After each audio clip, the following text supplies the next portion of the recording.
ఓం మహాగణాధిపతయే నమ. ఓం గురుభ్యో నమ. ఓం శ్రీమాత్రే నమ. పరమేశ్వర స్వరూపమైనటువంటి జ్యోతిష, వాస్తు మరియు ఇతర అనేకమైనటువంటి శాస్త్రములను మనకు అందించినటువంటి మహర్షులకి నమస్కారం. హయగ్రీవ హయగ్రీవ హయగ్రీవేతి యోవతేత్తస్య నిస్సరతే వాణి జన్మకన్యా ప్రవాహవత్. అరుణాం కరుణాతరంగితాక్షీం ధృతపాశాంకుశపుష్పబాణచాపాం అనిమాదిభిరావృతాం మయూకైః అహమిత్యేవ విభావయే భవానీ. శ్రీమాత్రే నమః. ప్రేక్షకులకి లలితాంబిక అమ్మవారి యొక్క అనుగ్రహం పరిపూర్ణంగా కలగాలని మనస్ఫూర్తిగా కోరుకుంటూ, నన్ను చాలామంది అడుగుతున్నటువంటి ప్రశ్న ఏమిటంటే, ఏమండి కనీసం ఈ విశ్వవసు నామ సంవత్సరంలో అయినా సరే మేము ఫైనాన్షియల్గా ఎదగాలంటే ఒక్క టెక్నిక్ చెప్పండి కనీసం మా లగ్నం లేదా మా రాశి వారికి. ఎందుకంటే అన్నిటికీ కూడా ధనం మూలం ఇదం జగత్ కాబట్టి అని అంటూ ఉన్నారు. అయితే నేను ఇందులో ఆదాయం ఒకటే కాదు, అంటే మనకి ఆరోగ్యము, రుణరోగ శత్రు బాధలు కూడా తగ్గడానికి ఏమిటి, అదేవిధంగా ఫైనాన్షియల్గా పెరగడానికి ఏమిటి అనే విషయాలను మీకు చెప్తాను. అయితే ఈ విషయాలు చెప్తుంది నేనైనప్పటికీ కూడా చెప్పిస్తుంది సాక్షాత్ లలిత అమ్మవారిగా భావిస్తూ ఒక్కొక్క లగ్నం గురించి తెలుసుకుందాం.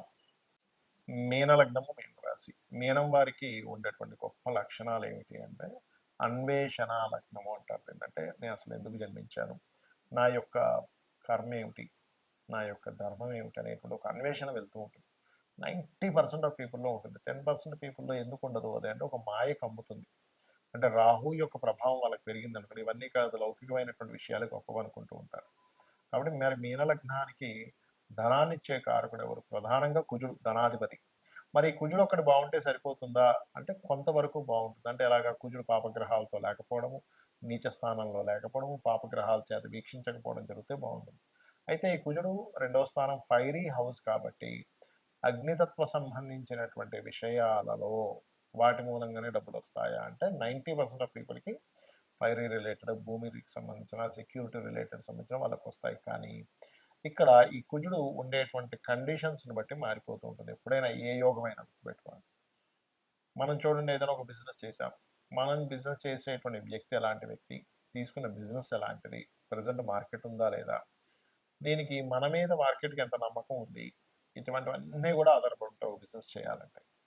ఆ ప్రోడక్ట్ తీసుకునే వ్యక్తి ఎంత ఉపయోగపడుతుంది అనేటువంటి భావంతో తీసుకుంటాడు. మనం ఎట్లా ప్రజెంట్ చేస్తున్నాం, అతను ఎట్లా రిసీవ్ చేసుకున్నాం, మన ప్రజెంట్ని యాస్టీస్గా రిసీవ్ చేసుకుంటున్నాడా, మన ప్రజెంటేషన్ స్వార్థపూర్తిగానే ప్రజెంట్ చేస్తున్నాడా, తీసుకుంటున్నాడా అనే దాని మీద కూడా ఆధారపడుతుంది. అలాంటప్పుడు ప్రత్యేకంగా ఏంటంటే ఇక్కడ ఈ కాంబినేషన్ ఏదైతే ఉందో గమనించినట్లయితే ఇక్కడ ఒకటే గుర్తుపెట్టుకోండి, ఈ కాంబినేషను ధనయోగాన్ని యాక్టివ్ చేయాలనేటువంటి కొన్ని కాంబినేషన్స్ ఉంటాయి. అయితే ఈ మీనలగ్నం వారికి ధనం అభివృద్ధి కలగాలి అంటే ముఖ్యంగా కొన్ని మంత్రాల ద్వారా కాంబినేషన్స్ ఏర్పడతాయి కూడా. ఏమిటది? ఓం సూర్యాయ నమః మరియు ఓం దక్షిణామూర్తయే నమః. ఈ రెండు మంత్రాలు మార్చి మీరు కనుక చేయగలిగితే 100% కనీసం 40 నిమిషాలు చేయాలి. 100% మీకు ఫలితం అనేటువంటిది వస్తుంది. మరి దీనికి దానం కూడా ఇవ్వాలి కదండి, అంటే ఖచ్చితంగా ఇవ్వాలి. యోగము అవయోగము, యోగం యాక్టివ్ అవ్వాలి, అవయోగం డియాక్టివేట్ అవ్వాలి. కాబట్టి దీనికి ఏమి దానము అంటే పెసలు ఉంటాయి, పెసలు మరియు నువ్వులు.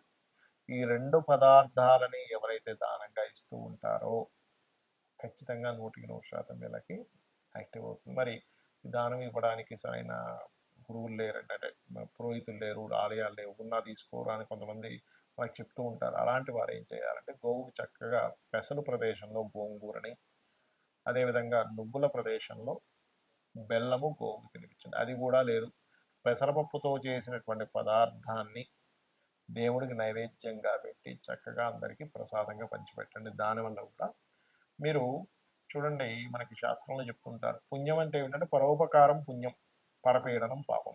ఇది కూడా ఒక రకమైన ఉపకారమే కదా, దానివల్ల కొంత పుణ్యం వచ్చి మిమ్మల్ని కాపాడుతుంది, మీకు ధనయోగం అనేటువంటిది యాక్టివ్ అవుతుంది. వీటితో పాటు చేయవలసినటువంటి కొన్ని విధి విధానాలు ఏమిటి అంటే మీరు ఓం సంపత్కరీ సమారూఢ సింధుర వ్రజసేవితాయై నమః, అదేవిధంగా ఓం ధర్మాధ్యక్ష ధనాధ్యక్ష ధన ధాన్య వివర్ధిని అయిన ఈ మంత్రం మోస్ట్ పవర్ఫుల్ ఫైనాన్షియల్ గ్రోత్కి. మీరు అనుకోవచ్చు ఏమండి మరి నేను ఈ మంత్రాన్ని ఏ పని చేయకుండా ఏ వ్యాపారం చేయకుండా ఇంట్లో కూర్చొని చేసుకుంటే వస్తుందా? నేను ఒక మాట చెప్తాను. ఈ మంత్రం చేయగానే ఫస్ట్ మీకు ఇంట్లో కూర్చోబుద్ధి కాదు. ఈ మంత్రానికి ఉన్నటువంటి ఎలాంటిదంటే ఎలాంటి పవర్ అంటే, ఇప్పుడు చూడండి మిమ్మల్ని ఎవరైనా రోషంగా ఒక మాట అన్నారు, నువ్వు ఎందుకు పనికిరావురా అది ఇది అని. కొడుకు ఏం చేస్తాడు, ఇంట్లో నుంచి బయటికి వెళ్ళిపోతాడు ఫస్ట్. ఇంట్లో అలా సైలెంట్ కూర్చోడు, ఎందుకు ఆ మాటల ద్వారా మీకు ఆ చలనం కలిగింది. లేదా కొంతమంది మీతో ఛాలెంజ్ చేస్తారు, నువ్వు ఈ పని చేయలేవని, ఎందుకు చేయలేనని చెప్పి చేస్తారు. అంటే ఏమిటి, ఒక మాటకి ఒక ఎనర్జీని ఒక ఉద్రేకం వచ్చేలాగో, ఒక కోపం వచ్చేలాగో, ఒక పట్టుదల వచ్చేలాగా ఎలా ఉంటుందో, కొన్ని అక్షరాలకి, అందులో ముఖ్యంగా లలితా సహస్రనామాల్లో చూడడానికి నామంలాగా అనిపించేటువంటి దానికి మీ ఆలోచన విధానంలో ఇంట్లో కూర్చొని ఎవరు గుర్తుపెట్టుకోండి. నేనేం చేయాలి, ఏ తపన, నేను ఎట్లా ఏ బిజినెస్ చేస్తే బాగుంటుంది, ఏ వ్యాపారం చేస్తే బాగుంటుంది అనేటువంటి ఒక చక్కటి ఆలోచన మీకు ఇచ్చేలా చేసి రైట్ రూట్లోకి వెళ్ళేలాగా చేస్తుంది ఆ మంత్రం. అప్పుడేంటి, సరే నేను పలానా కోర్స్ చేయాలి, ఇవాళ రేపు డిమాండ్ దీనికి ఉంది కాబట్టి చేస్తాను అనే దాంట్లో చెప్తుంది.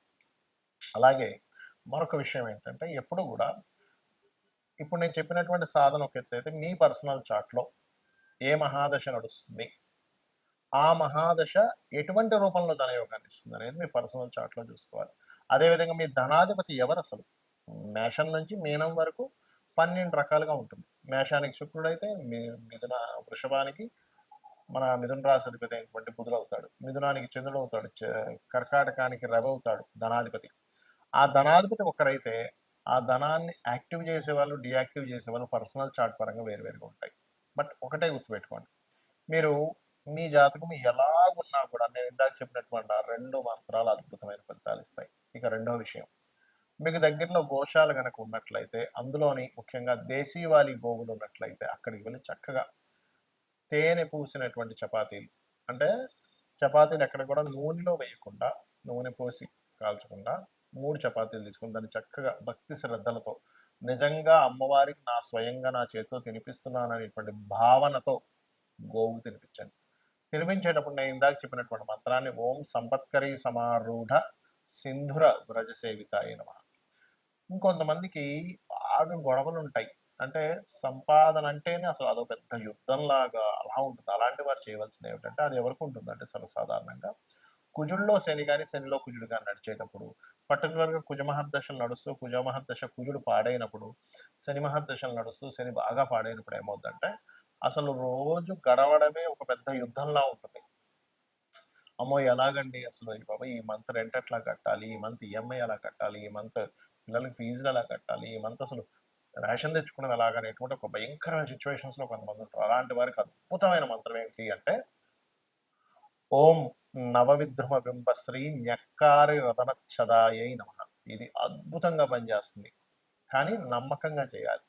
చాలా మంది అంటుంటారు, ఏమంటే నమ్మకంగా చేయాలి, నమ్మకంగా చేయాలి. ఎందుకు నమ్మకంగా చేయాలి అంటే, దానికి కూడా నేను మీకు చెప్తాను ఇప్పుడు సమాధానం. ఏమిటంటే, దేవతకు ఉన్నటువంటి లక్షణం ఏమిటంటే, మనం నమ్మినప్పుడు, అరే నన్ను నమ్మాడు కాబట్టి నేను ఇది చేయాలనేటువంటి ఒక ధర్మం ఉంటుంది దేవతకి.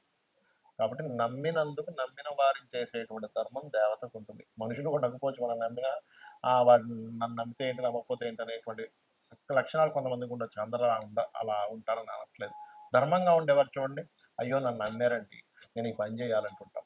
మరి దేవతకి ఎలా ఉంటుంది, నమ్మి మనం చేసినందుకు. కాబట్టి నమ్మి మనం చేస్తే ఆ ఫలితం వేరుగా ఉంటుంది.